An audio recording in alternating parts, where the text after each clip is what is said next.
I am very pleased to welcome the Honorable Henry Cuellar here today, who represents the 28th District in the United States House of Representatives.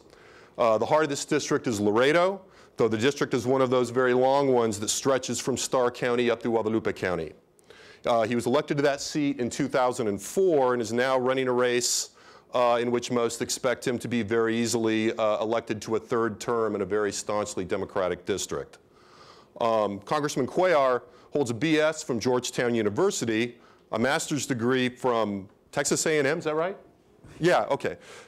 And he also holds a JD and the PhD from the University of Texas at Austin. Before serving in Washington, D.C., Congressman Cuellar was a fixture in state politics. He served in the Texas House from 1987 to 2001 and was appointed Secretary of State in 2001. Now, as I recall, I first met Congressman Cuellar in a graduate seminar somewhere in the misty past of graduate school. I think I may have last seen him in the spin room at the Democratic debate here that was held at the University of Texas. During the period I got to know him, he was well known for being able to read while driving, as I recall, because he spent so much time being the guy who was a state rep and a graduate student. He's placed very well, I think we would say, and it's a very great pleasure to welcome him back to UT as a classmate, as a friend, as an alum. So please join me in welcoming Henry Cuellar back to UT Austin. Thank you very much. Thank you, Dr. Henson, for, thank you, right. I think we're students who are down here at UT. Appreciate that friendship, and I certainly want to thank my advisor, my head of my committee, my dissertation, Dr. Brian Roberts, who's over here. I really appreciate it. We work together. We've known each other, Lyceum and a couple other places, Lyceum, a couple other places. So it's always a pleasure seeing Dr. Roberts over here.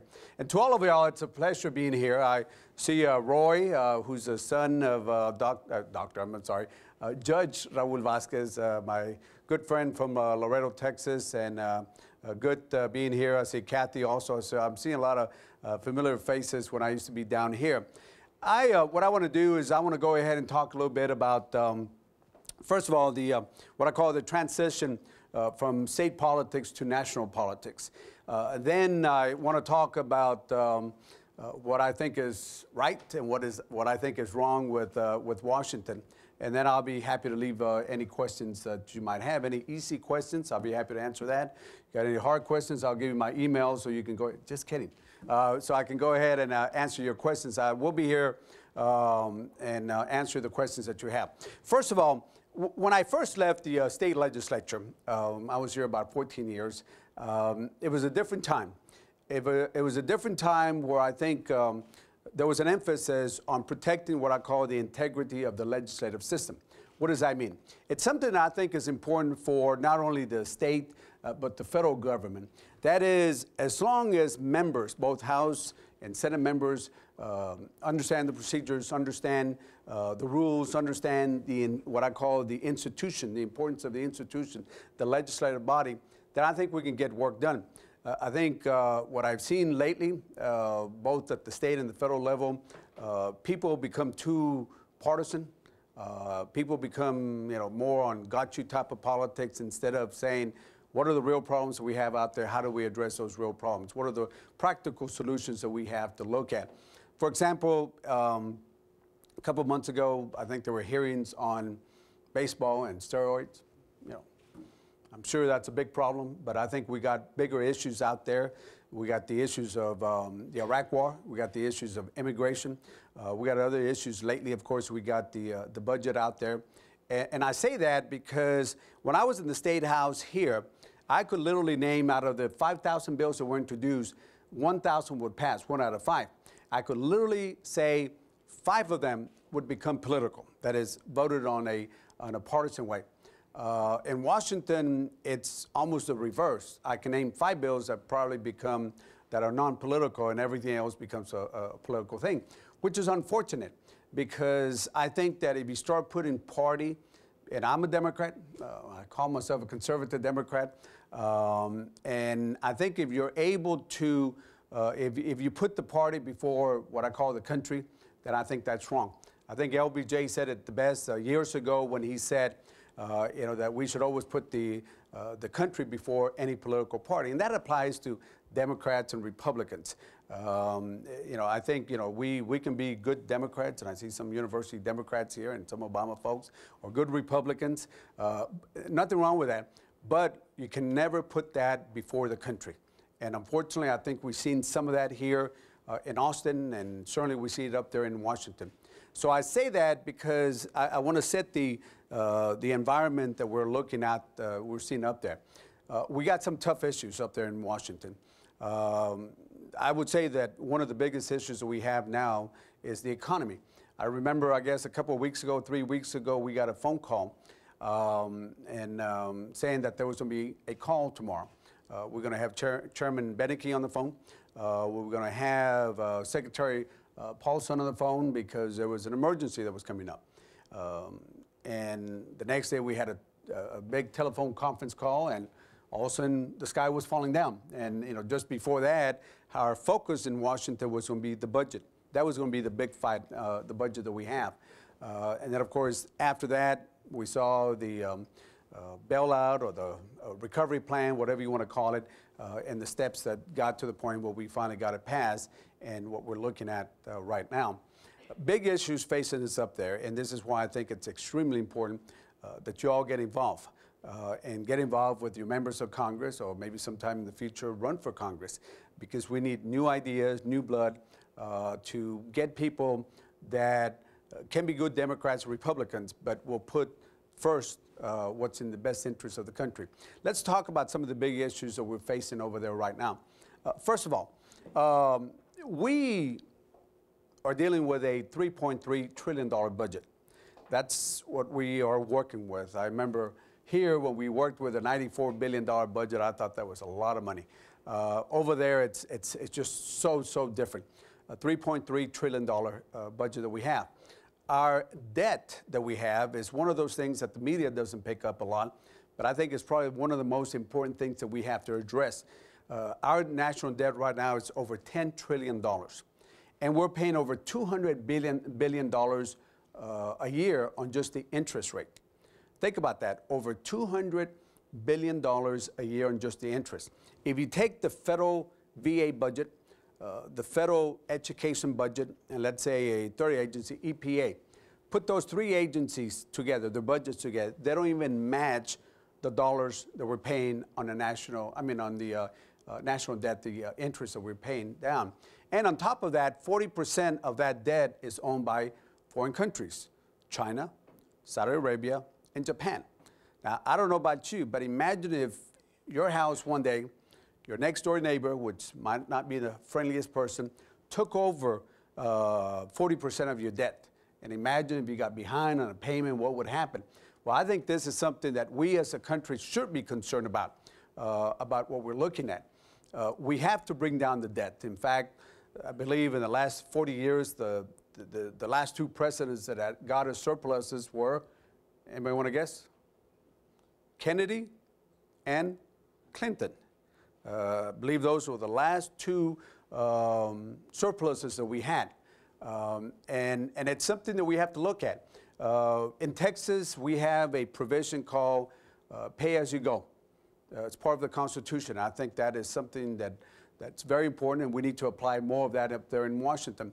When the new majority, Democrats, when the new majorities came in, we implemented the pay-as-you-go provision. And the pay-as-you-go provision has to apply both for the House and the Senate. The House, I would say, since we've been there, except for 2 times, and one of them was this last $700 billion bill that we had, except for that and another one, has followed the pay-as-you-go provision. The Senate works, and I'm trying to be careful because I work with both senators, but the Senate as a whole has a different way of thinking. They still go on a credit card. And I think we need to get away from that and go on pay-as-you-go, which means that there's some tough decisions that we have to take. Because, if you're going to spend some money, we got to spend some money over here. You got to either find the money somewhere or cut it somewhere else to bring the money. I was 10 out of my 14 years here in Texas, I did the budget. I used to do I was the chairman of the public and higher education budget, so I think I have a little understanding of what budgets are. In fact, I did my dissertation on performance-based budgeting. Wanted to do it in the state of Texas, but my advisor said, no, you got to do a comparative study of 50 states. So I did 50 states. I'm still picking on him on that.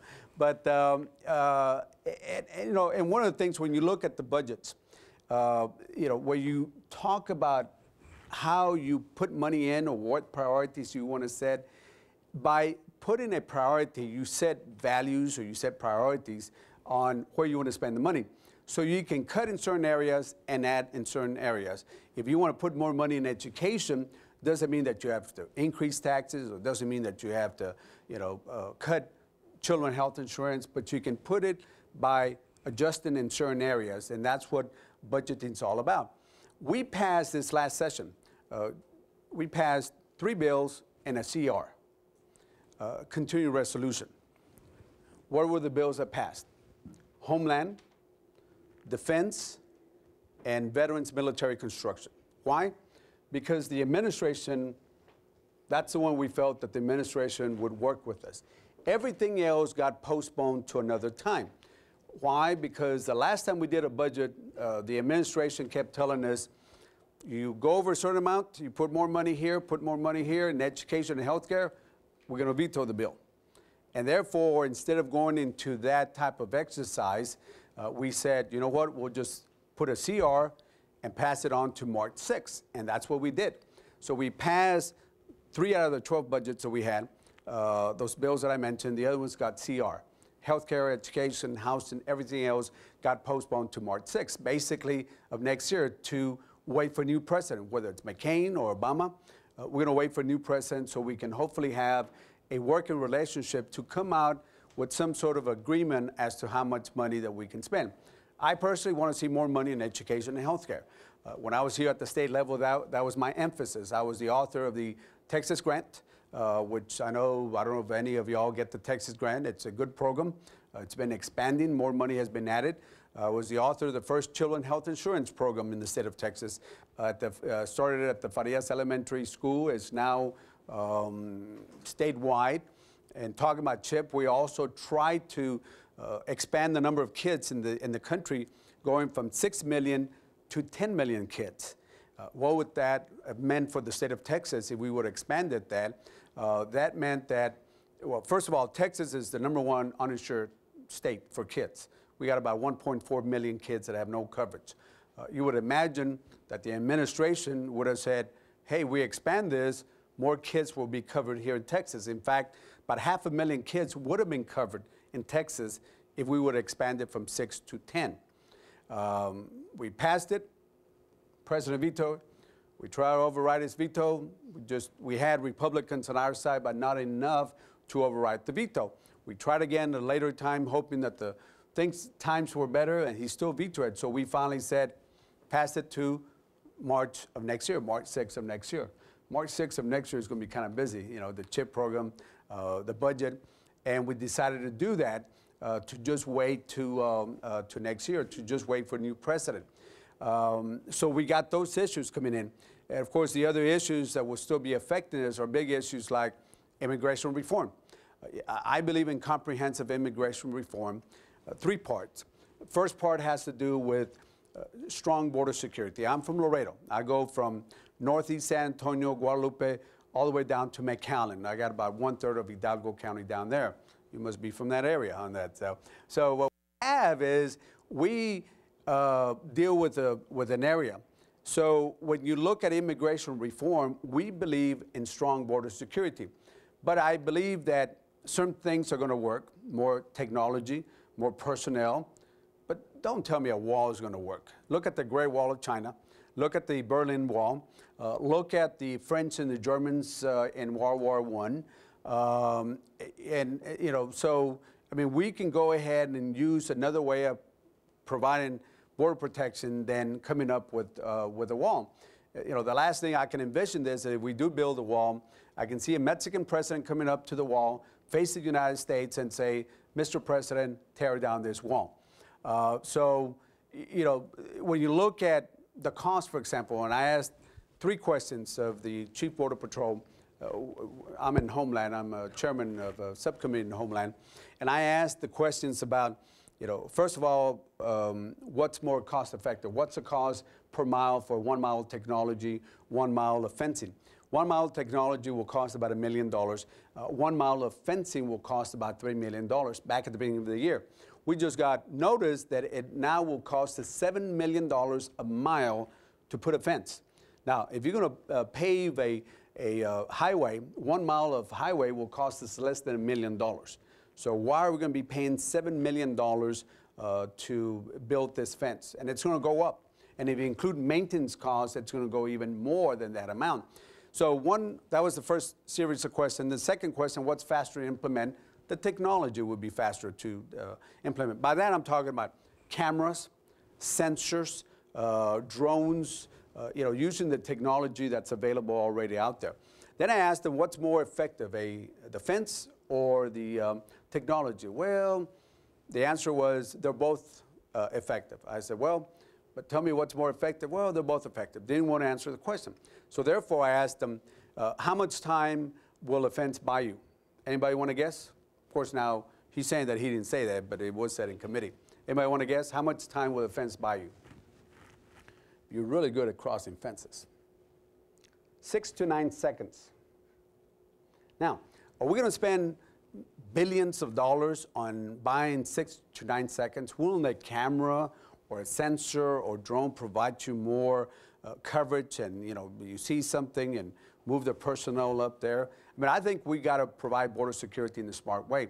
The second part of it I think we ought to have is some sort of guest worker plan. In World War II, when our soldiers went up there to go fight in the war, especially in the ag area, in the southern part of the United States on their own approached Mexico and say, we need some workers. And the Bracero program was established. Okay, U.S. asking Mexico, we need workers. So they established that. Then after that, it worked. It worked very well. People would work, go back, and the Bracero program worked well. Then after the war, pretty much soldiers came back and they said, hey, we got our workers now. So they pretty much a little bit after that terminated the Bracero program. I say that because we do have models or ways that we can set up a guest worker plan where people can come in, work, go back, and do what they need to do. That's the second part, guest worker plan. The third part has to do, what do we do about the 11 and 12 million undocumented aliens that we have in the U.S.? For anybody that feels that they can deport 11 or 12 million individuals, and I'll be the first one to say some of them should not even be here. If they got a criminal record, if they're not here for our good, then I'll be the first one to say go ahead and kick them out. But think about, and I'm not picking any state, but this state has about that population. Think about the state of Ohio. They got about 11.5 million individuals. It's like going to one state, putting every single individual in a bus, and imagine what would happen when you'd be deporting hundreds, thousands, and millions. I mean, can anybody envision that happening? It's just very, very, very, very hard to imagine. So anyway, a immigration reform comprehensive has to have, in my opinion, all three things. When you go with the first part, both parties are saying yes. You go to the second one, then you start getting one party dropping off a little bit. Then you go to the third part, and certainly you got people dropping off because it becomes harder when you go from border security, guest worker plan, and then what do you do about the 11, 12 million undocumented aliens? Not only for the people that are here, but also I think for the people who are trying to become citizens here or legal residents. My father was born in Guerrero, Tamaulipas. He became a legal resident, then became a naturalized citizen. Took him a long time to become a naturalized citizen, but he finally did it. So there's things in place there that work, but the emphasis has been in Washington to put people, Border Patrol, and we're now, with the budget we just passed, we just went from 17 to, we're going to be hiring a little bit over 20,000. We're going to have 20,000 Border Patrol. But we also have to look at staffing the State Department, because those folks that are working on visas and working in the consulates across, like for example, Monterrey is one of the busiest one out there. and I don't know if you know, they just closed it. I don't know if they reopened it. They closed it for a while because of the drug dealers. There was machine gun and other problems there in Monterrey, and that's one of the busiest, really, almost in the whole world. So you got issues with immigration, you got issues with border security, you got the budget itself. Got Iraq. Iraq is another place. I've been to Iraq, Afghanistan. Just got back from Afghanistan, visiting our folks up there. Right now, we're spending about $10 million up there in that war. Now, that's almost about $5,000 a second.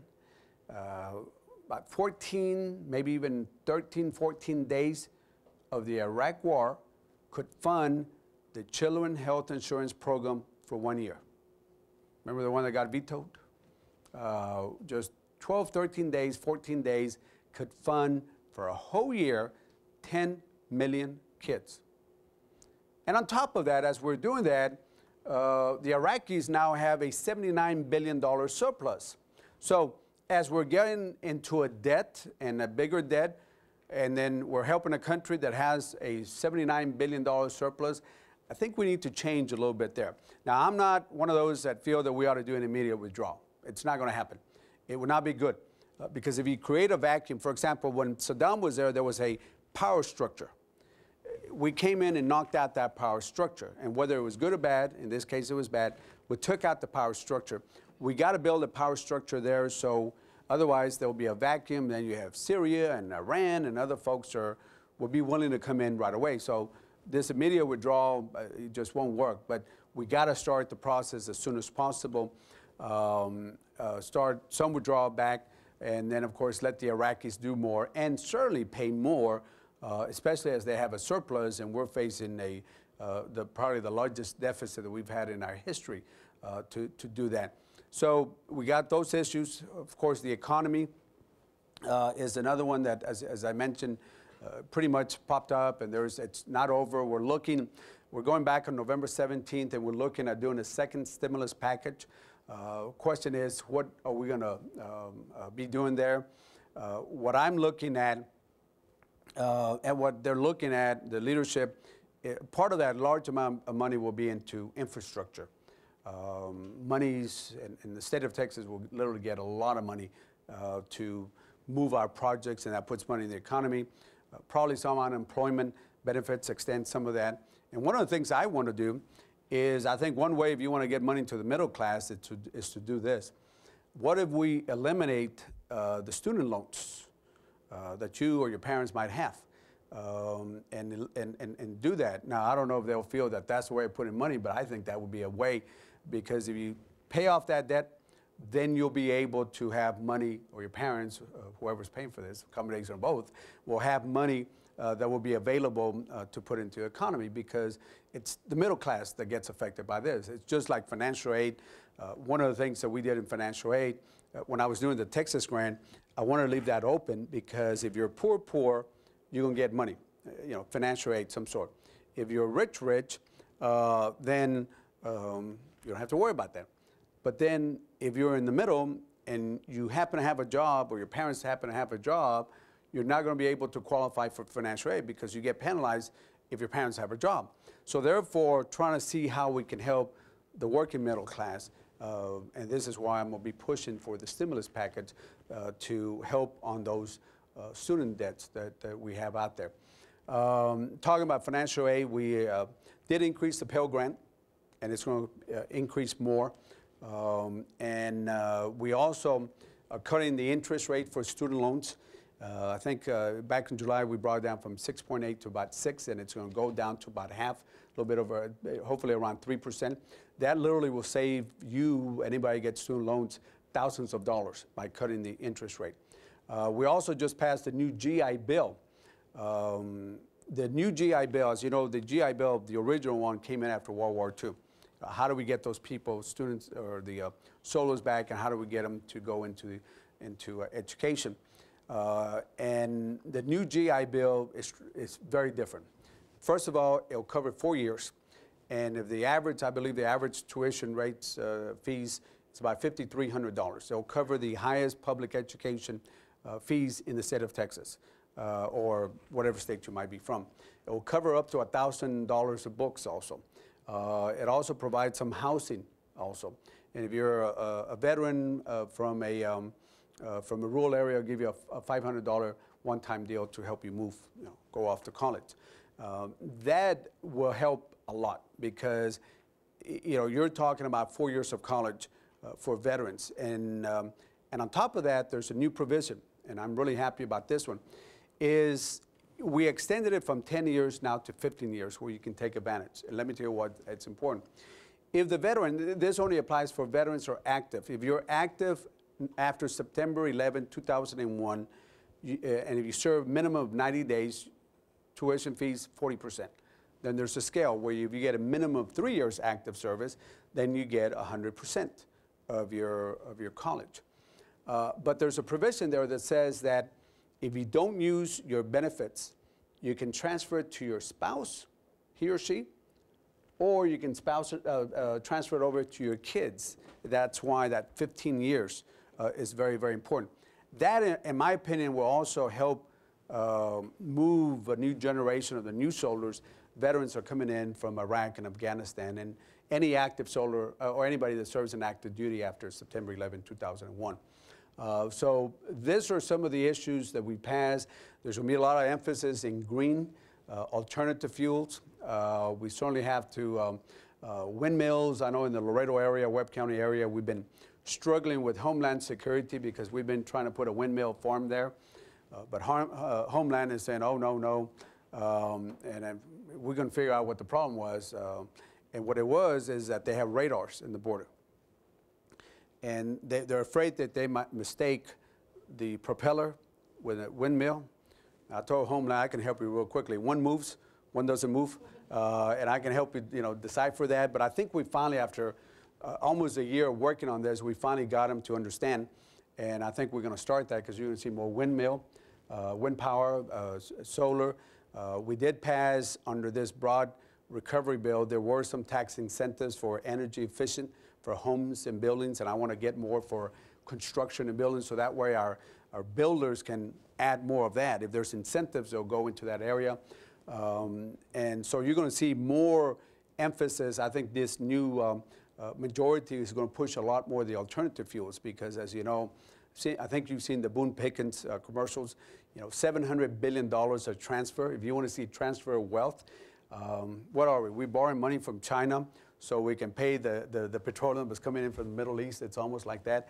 And we have to have this paradigm shift from fossil fuel to an area that the alternative fuels. And it's not going to happen overnight, but we have to start now. I mean, just to show you an example, we got a lot of logistical issues. For example, imagine if you come up with a new fuel, think about all the different gasoline stations and how you have to retrofit that to bring it in. I mean, I remember years ago when they came up with diesel, trying to find a place where they sold diesel was so hard. I think right after I got to law school, I got a diesel car. It was great, but the only problem was trying to find gasoline stations that had diesel. Now it's a lot better now. But I mean, we got logistical issues, but we do have to shift from fossil fuel over to this area. Big issue, as you saw recently, was the issue of do you drill or not drill? I'm one of those Democrats that I feel that we ought to drill offshore. Anybody been to South Texas? See a lot of deers and javelinas, and you got a lot of oil wells there. And I think the technology that's available now can protect the environment.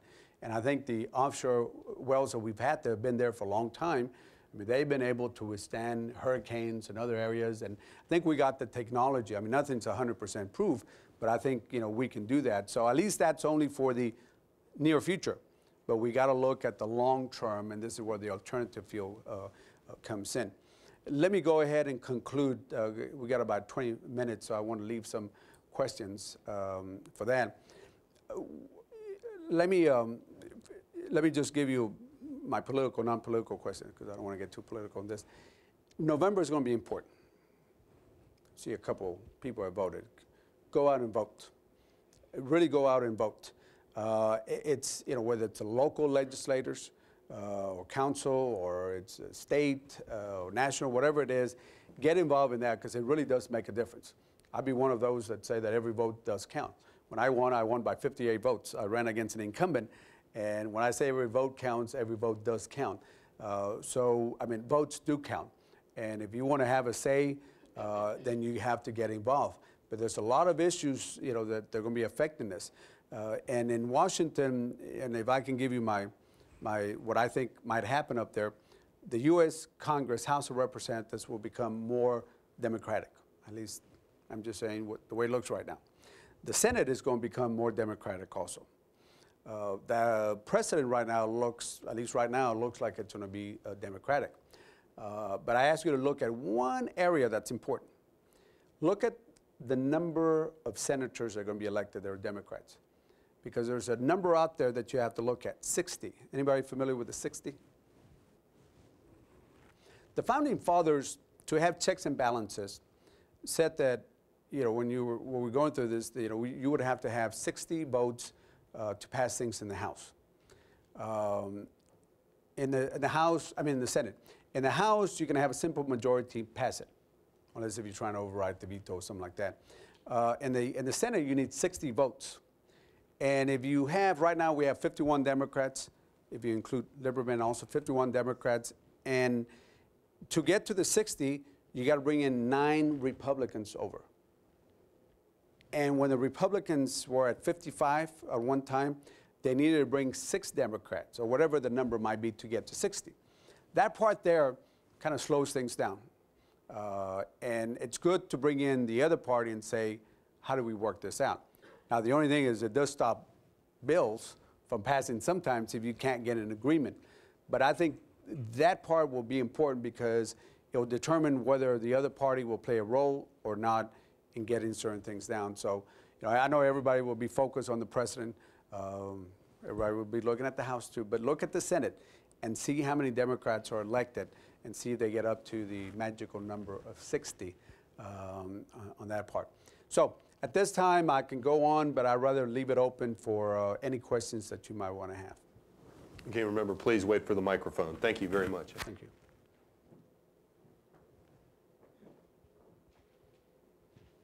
I wanted to go ahead and ask real quick, what are your thoughts on the DREAM Act? Mm-hmm. Yes. The DREAM, everybody familiar with the DREAM Act? You got kids, folks that don't have the proper documentation. Let's look at what the practicality is first, and then see if we can all agree on this. If you have a child whose parents are not here legally, pretty much they can go into public schools. I think the federal law has said, the cases have said they can go in. But then to go beyond that, if they go to college, they would have to pay a out-of-state tuition.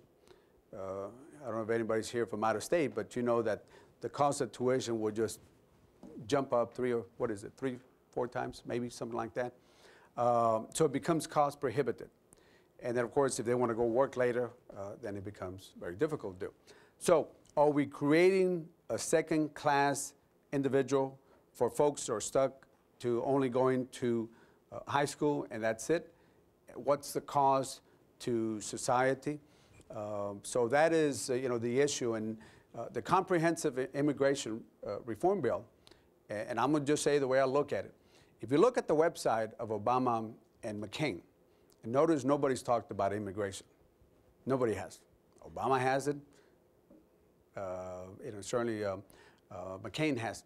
But if you look at it, and I'm familiar with the bills, McCain has the better immigration. More detail, more on that.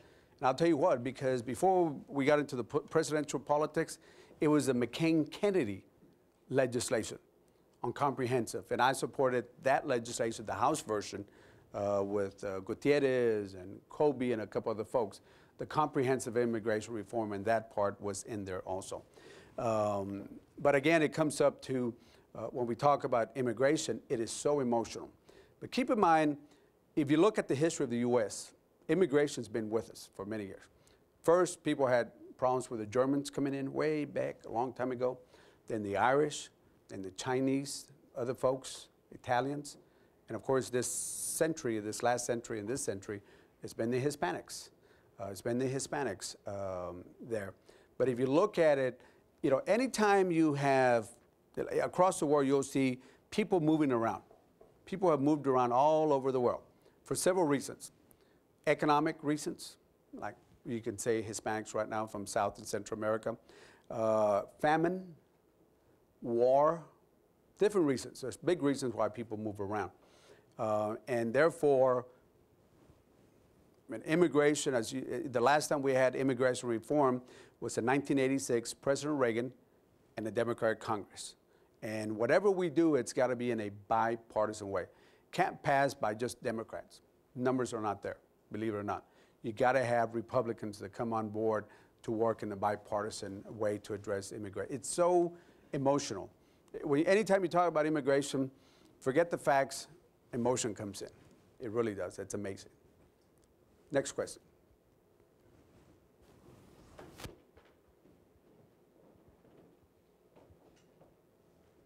Thank you. You mentioned at the start of your speech that when you got into politics, you felt like it was a different place, that maybe there was more emphasis on keeping the legislative process ethical. Mm-hmm. And I was wondering, I've heard a lot of people, older people, especially this election, like professors or parents' friends, saying that the campaign hasn't been run up to the standards they thought it would be, that it's become too negative. And I was wondering, I'm talking about campaign versus legislature, that's different, but just politics in general, do you feel like in your career, campaigns have gotten more negative and perhaps leading people to, you know, put party first and not country?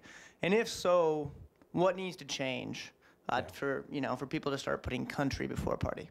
Right. Negative campaigns have been run for, if you look at president's race, the president's race for years, I mean, for hundreds of years. I mean, anybody ever looked at the campaign years ago? I mean, talking about 1800s and all that. I mean, the negativism has been there. I don't know if it's more because of the technology that we have now that we're able to get it instantly, but it is. I mean, I'd rather go in and say, and I'll tell you the way I'll say it straightforward. I'll go in, when I run a campaign, I'll go in and say, this is who I am, and this is what I can do, and this is my record on what I've done. Now, if somebody attacks me, you bet I'm going to respond. I mean, I'm one of those things, somebody hits you, somebody punches at you, you're going to hit them with a 2x4. I mean, that's just the way I believe things should be. And I've noticed it's a response. But it's unfortunate because people want to hear about how you're going to solve problems, how you're going to get to solutions. And what happens in Washington, let me tell you the way I see it, my perspective. On a one-to-one basis, Democrats and Republicans, fine. But then you could put together what I call the group psychology, and all of a sudden, oh, Democrats do this, Republicans do this, and that's, I mean, you get into that. When I first ran the first time, ran against an incumbent, Democrat. It was a primary. They had done the redistricting. They brought him into my hometown. I ran. I beat him. I went up to Washington. My first year was, my first 2 years were, a lot of the Democrats were not happy because I beat a very popular Democrat. And whatever votes I did, people were watching everything I did. For example, I was the first Democrat freshman. I was a freshman at that. The first Democrat that came out and supported CAFTA, trade.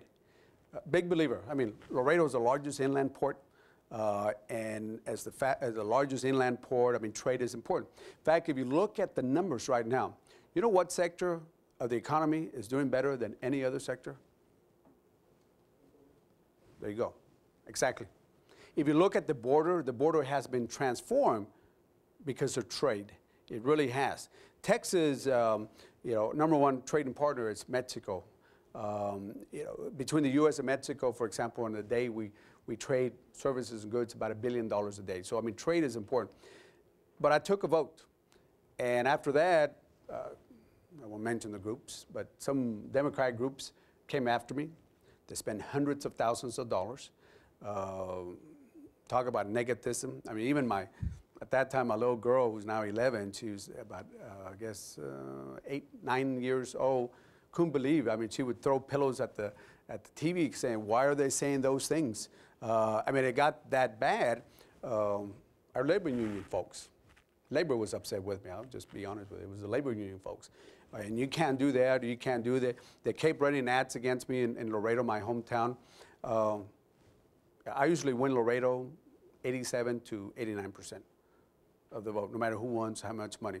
I went up to almost 90%. I mean, it helped me because they kept talking about trade. I said, keep talking, keep talking. I mean, that's where most of the jobs are created in Laredo. Even I got more bridges than anybody else when you talk about trade than any other congressman in the whole U.S. So I say that because people were saying, you can't do that. You know, you're a Democrat. And you got to be a liberal Democrat, and you got to vote this way. You got to vote the party. My thing is, in the old days, I don't know if some of the, I'm not looking at anybody, but in the old days, the Democratic Party, I saw that, the Democratic Party was the tent, it was the big party tent. Anybody remember that? It was a big party tent.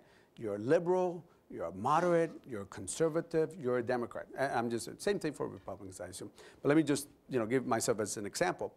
Now you have groups that are trying to purify and make people in their image. If you're not a liberal Democrat, then you're not a Democrat. I mean, I had Deli Cause, all those bloggers out there, and everybody attacking me. And I knew my district better.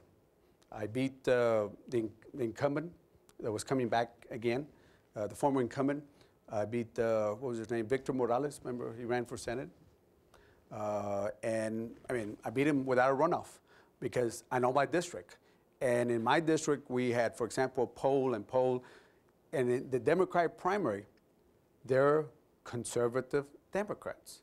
So why am I gonna, do something that goes against my philosophy and definitely go against my constituents? So people got negative on that, and it has. But negative campaigning has been going. If you look at anybody, just look at campaign, go back in history, it's amazing. I mean, there were some things that would say. I remember one particular president was really interesting. One last question. Well, I may take that. And it seems like we have to ask you, given kind of the way you've laid things out, there's going to be another fiscal stimulus package, clearly. There's huge deficits, which you talked about, clearly. The economy's still in really uncertain, straits. And come January, if, at least, things happen the way they look today, there's going to be essentially undivided government, one-party rule under the Democrats in Washington. How are you going to manage that? I mean, ultimately, it seems like from a, not to sound like one of the cynical political people that you've been talking about, but it seems like there's a huge danger here, both policy-wise and politically, for the government in power. I mean, what's your sense of what that's going to look like when the excitement of winning, should it happen that way, wears off, and you find yourself in this configuration? Right. Yeah, and it's an excellent point because this is something that I've been talking about. Notice what I said about one of the most important things to look at, the 60 on the Senate side, because that brings in an ability to bring in the other party and bring a little moderation on that. But you're right. But look, if you look at the history of times when one party controls both houses, the Republicans were the last ones. And after a while, if they don't measure themselves, they're going to steer way right. And I think that's what happened to the Republican Party. They steered right, too much to the right. And the American public said, enough is enough. We're going to go and change it. In the history, in the past, the Democratic Party has steered too much to the left also. And I want to be in the majority for a while, so I'm going to do everything I can to try to keep, myself and other moderate Democrats to keep the party from going too much to the left. And that's what we're hoping we can do, is that I understand exactly what you're saying. It's a fear that I have that when you control and you don't have the divided government, then what's going to happen, you have one party, and the tendency is to either veer left or veer right, depending on who the party is. So there has to be a very conscious effort, and certainly conscious efforts by at least folks like, and I include myself because I've always said this, got to stay in the middle, guys. We got to stay in the middle because if you look at elections, let's say you got 1/3 Democrats electorate, 1/3 Democratic, Republican electors. It's who can win the independent voters, the other 1/3. And statewide here, the Republicans have been able to do that. They're the ones, that have done well. And I've always told, talking about politics, I've always told the Democrats, hey guys, it's good to win primaries, but the ball game is in November. And if you can't win in November, so what? I mean, that's the way I look at it. So there has to be a very conscious effort. And I guess the key will be, will there be enough of us to be able to keep the Democratic Party, the House and the Senate and the President from steering too much to the left? If not, I thank you very much. Brian, I really mean this sincerely. Been a good friend. I appreciate everything you do. And to all of y'all, again, get involved. And I'll conclude with this quote. In 1908, Mark Twain said, "Thunder is impressive, but it's the lightning that does the real work." What does that mean?